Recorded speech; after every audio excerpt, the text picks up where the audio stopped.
ევროპული პოლიტიკური გაერთიანების მერვე სამიტი დაწყებულია მსოფლიო ლიდერებთან ერთად. საქართველოს პრემიერ-მინისტრი ერევანშია. ირაკლი კობახიძე ევროპელ ლიდერებს მრგვალი მაგიდის ფორმატში გამართავს ორმხრივ შეხვედრებსაც. დეტალებით მაკუნა აბულაძე გვერდდება პირდაპირ ეთერში. ევროპის პოლიტიკური გაერთიანების რიგით მერვე სამიტის წლევანდელი დევიზი ასეთი გახლავთ: მომავლის მშენებლობა, ერთიანობა და უსაფრთხოება ევროპაში. შესაბამისად, ბუნებრივია ამ პლატფორმას ერევანში ჩამოსული 48 ქვეყნის ლიდერი იმ საკითხებზე სასაუბროდ გამოიყენებს, რომლებიც აქტუალურია ახალი გეოპოლიტიკური მოცემულობის გათვალისწინებით და ეს, რა თქმა უნდა, არის უსაფრთხოება რეგიონში და დაკავშირებადობის გაძლიერება. სწორედ ამ საკითხებზე გაამახვილებს საქართველოს პრემიერ-მინისტრი გამართულ შეხვედრებზე ყურადღებას. ირაკლი კობახიძემ თქვა მედიასთან ის, რომ მას ექნება ორმხრივი შეხვედრებით, თუმცა მანამდე ის მონაწილეობას მიიღებს მრგვალი მაგიდის ფორმატის დისკუსიაში და ამ დისკუსიაში აქ შეკრებილ ევროპელ ლიდერებს სწორედ იმ საკითხებზე ესაუბრება, რომლებიც განსაკუთრებით მნიშვნელოვანია ახლა. მათ შორის სწორედ საქართველოს, რომელიც ერთ-ერთი მთავარი რგოლია, როდესაც საუბრობთ შუა კორიდორზე და შესაბამისად ამ საკითხზე იქნება ყურადღება გამახვილებული. მათ შორის, რა თქმა უნდა, უსაფრთხოება, სამშვიდობო პოლიტიკა, რომელსაც ჩვენი ქვეყანა ატარებს და როგორც პრემიერ-მინისტრმა თქვა, ეს პლატფორმა იქნება გამოყენებული იმ მიზნებისთვის, რომელიც საქართველოს აქვს. როგორც გითხარით, ირაკლი კობახიძემ დაანონსა ის, რომ ამ პლატფორმას გამოიყენებს ორმხრივი შეხვედრებისთვის და უკვე ვიცით, რომ მას შემდეგ, რაც პრემიერ-მინისტრი მოვიდა ოფიციალური გახსნის ცერემონიაზე, ის უკვე შეხვდა ემანუელ მაკრონსაც დღის განმავლობაში, მას შემდეგ, რაც IPC სამიტის ოფიციალური ნაწილი დასრულდება, უკვე ქართული დელეგაცია გამართავს პარტნიორი ქვეყნების წარმომადგენლებთან ორმხრივ შეხვედრებს. მეგობრ ქვეყანაში ვესწრებით ევროპული პოლიტიკური თანამეგობრობის სამიტს.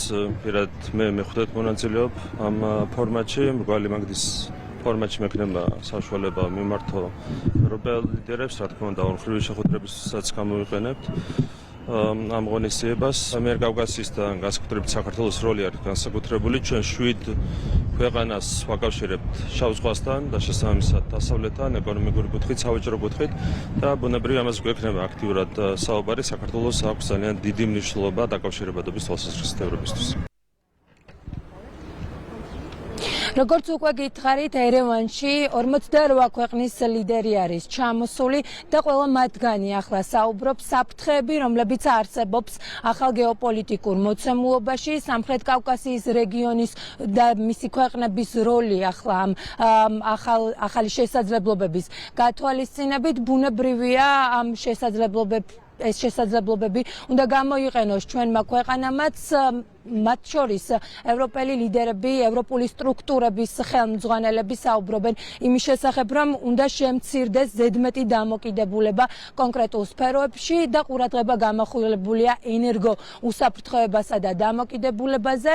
ბუნებრივია ჩვენ გქონდა შესაძლებლობა მოგვესმინა, როდესაც ევროპელი სტრუქტურების ხელმძღვანელები საუბრობენ შუა კორიდორის მნიშვნელობაზე, როგორ ხედავენ ისინი საქართველოს როლს ევროკავშირის უმაღლესმა კომისარმა კაია კალასმა არც დღევანდელი შესაძლებლობა, ასე ვთქვათ, არ გაუშვა ხელიდან. მან საქართველოს ხელისუფლების კრიტიკისთვის გამოიყენა ეს შესაძლებლობა, თუმცა მოვისმინეთ ისევ ზოგადი განცხადებები. თუმცა საინტერესო იყო ერთი ფრაზა მისი ნათქვამიდან, სადაც ის საუბრობდა იმის შესახებ, რომ საქართველოს ხელისუფლების ნაბიჯებმა განაპირობა გარკვეული შეზღუდვები, რომლებიც ევროკავშირმა დაფინანსების მიმართულებით დააყენა. დააწესა ამ ფრაზით თუ მიმშელებთ, კაია კალასი ალბათ გულისხმობს იმ გამჭვირვალობას, იმ კანონებს, რომლებიც საქართველოს ხელისუფლებამ მიიღო, კანონები, რომლებიც ჩვენი ქვეყნის ეროვნული ინტერესებით იყო ნაკარნახევი. ბუნებრივია გქონდა მცდელობა გაგვეგო თუ რას გულისხმობდა კაია კალასი, უფრო მეტი კონკრეტიკა მოგვესმინა მისგან, თუმცა მან დამატებით კითხვებზე პასუხის გაცემა არის სურვა. ევროპული პარტნიორობის ფარგლებში ჩვენ განვიხილავთ ევროპის დამოუკიდებლობის საკითხს, იმას თუ როგორ უნდა შევამციროთ ჩვენი დამოკიდებულება ისეთ მნიშვნელოვან სფეროებში, როგორიცაა ენერგეტიკა, თავდაცვა და უსაფრთხოება. ჩვენ უნდა გავზარდოთ ჩვენი სუვერენული აქტივები და განვაახლოთ ენერგიის წყაროები და ატომური ენერგეტიკა. ჩვენ ასევე უნდა გავაძლიეროთ ჩვენი თავდაცვითი შესაძლებლობები, რათა საკუთარი თავის დაცვა შევძლოთ. ჩვენ უნდა გავზარდოთ სამხედრო წარმოება.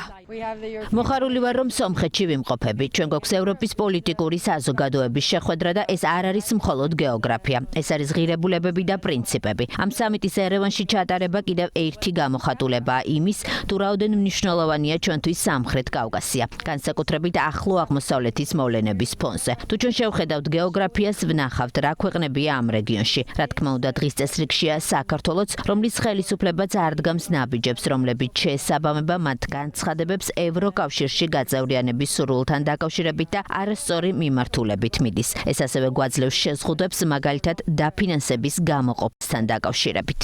მადლობელი ვარ მოწვევისთვის, რომელიც სომხეთის პრემიერისგან მივიღეთ. ჩვენ ცოტა ხნის წინ მხარი დავუჭირეთ რეზოლუციას, რომელიც ხაზს უსვამს სომხეთის მისწრაფებას გააძლიეროს დემოკრატია და დაიცვას ევროპული ღირებულებები.